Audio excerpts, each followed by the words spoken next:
ကာလကင်စိကဆိုတဲ့ပြိတ္တာကြီးတကောင်အဲ့ဒီပြိတ္တာကြီးဟာဘုရားမြတ်စွာလက်ထက်တော်ခါကာလတုန်းကခင်းကမြစ်ကမ်းခြေမှာတောင်ဘက်ပြေးလိုက်မြောက်ဘက်ပြေးလိုက်ကမ်းခြေတလျောက်မှာပြေးလွှားနေတဲ့ပြိတ္တာကြီးကိုဆုံးခံကြွတဲ့ကိုတော်တွေကတွေ့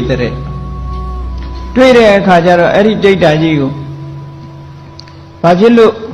ပြေးလွှားနေတာလဲဘာလို့ခြင်းလို့လဲလို့မေးတဲ့အခါကျရေတောက်ခြင်းလို့တဲ့ရေစာနိုးလို့တဲ့စားရဲဆိုတာတော့တာမန်စားတာမဟုတ်ဘူးတကိုယ်လုံးပူးလောင်ပြီးတော့ကိုမတော့ရမနေနိုင်လောက်အောင်ဖြစ်နေတာနော်အဲ့တော့ယဟန်တွေကပြောကြတယ်ဒီမှာမြစ်ကြီးနာမင်းပြေးနေတာမြစ်ရေမမြင်ဘူးလားအဲ့မှာတောက်ပါတော့လားလို့ဆိုတော့အရှင်ဘုရားတဲ့တပည့်တော်ရေမမြင်ရဘူးဖေဟာတဲ့ကဲဘလောက်တနာစရာကောင်းတပည့်တော်ရေမမြင်ရဘူးဖေဟာတဲ့ရေတောက်ချင်လို့တပည့်တော်ရေရှားနေတာပါတဲ့ရေတန်နေတော့ချားနေတယ်တဲ့ဘယ်နေရာကြည့်လိုက်သူ့စိတ်မှာရေမဟုတ်တော့ဘူးသူရောက်သွားရင်ရေမဟုတ်တော့အဲ့ဒါနဲ့ယဟန်တွေကတနာလို့တဲ့ကဲဒီလိုဆိုလို့ရှိရင်မင်းဒီနာပဲလက်လန်းအိတ်တို့တပိတ်တွေနဲ့ခတ်ပြီးမင်းပါဇက်ထဲရေလောင်းထည့်ပေးမယ်ဆိုပြီးတော့တပိတ်တွေနဲ့ရေတွေခတ်ပြီးတော့ခင်းကမြစ်ထဲကရေတွေနဲ့ခတ်ပြီးသူ့ပါဇက်ထဲလောင်းထည့်ပေးကြတဲ့အဲ့လိုလောင်းထည့်ပေးတာတပားလည်းမဟုတ်ဘူးအပား30လောက်လောင်းထည့်လိုက်တာတနာရီလောက်ထိအောင်လောင်းကြတာဝါဗလားဆိုမဝသေးဘူးတဲ့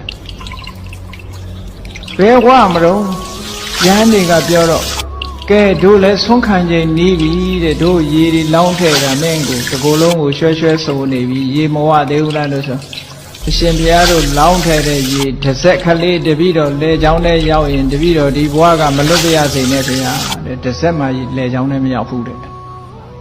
ကဲဘယ်လောက်ဆင်းရဲတဲ့ဘဝတော့အဲ့ဒီဘဝရောက်နေလို့ရှိရင်အခုလိုတရားဓမ္မနာပြီးတော့ကျွတ်တန်းဝင်နိုင်မှာမလားဒါလည်းပဲနော်တန်တရားလဲနေတဲ့အချိန်မှာငရဲလည်းရောက်သွားနိုင်တာပဲတရိစ္ဆာန်လည်းဖြစ်နိုင်တာပဲပြိတ္တာဘဝလည်းရောက်နိုင်တာပဲ